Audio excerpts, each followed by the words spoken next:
ప్రపంచ ఆదివాసీ దినోత్సవం సందర్భంగా రంపచోడవరం ఐటీడీ ఆధ్వర్యంలో సంబరాలు నిర్వహించారు. ఈ కార్యక్రమానికి ముఖ్య అతిథిగా ఎమ్మెల్యే మిర్యాల శిరీషాదేవి హాజరయ్యారు. ఈ ఉత్సవాలలో పెద్ద ఎత్తున పాల్గొన్న గిరిజనులు కొమ్ము డ్యాన్సులు, సాంప్రదాయ నృత్యాలు చేశారు. గిరిజనుల కోసం ఉచిత అంబులెన్స్ను సొంత ఖర్చులతో ఎమ్మెల్యే శిరీష ప్రారంభించారు.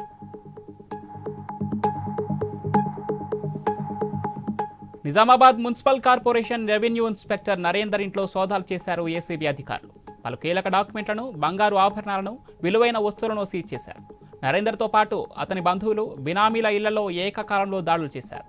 ఆదాయానికి మించిన ఆస్తులు ఉన్నాయంటూ నరేందర్ ఆరోపణలు ఎదుర్కొంటున్నారు.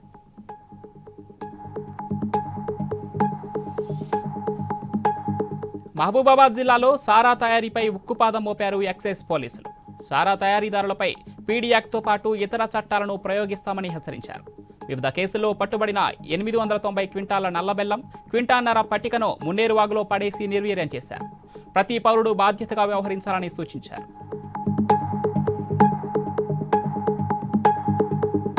అనంతపురం జిల్లా పోలీసులు మరోసారి భారీగా సెల్ ఫోన్లను రికవరీ చేశారు. సెల్ ఫోన్లు పోగొట్టుకున్న, చోరీకి గురైన ఎలాంటి ఎఫ్ఐఆర్ నమోదు లేకుండా వాట్సాప్ ఫిర్యాదుతో పోలీసులు ఫోన్లను రికవరీ చేస్తున్నారు. చాట్బాట్ పేరుతో ఈ సేవలను అందిస్తున్నారు.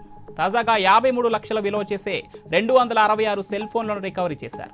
మొబైల్ ఫోన్లు తస్కరించే వారిపై ప్రత్యేక నిఘా ఉందని ఎస్పీ మురళీకృష్ణ తెలిపారు.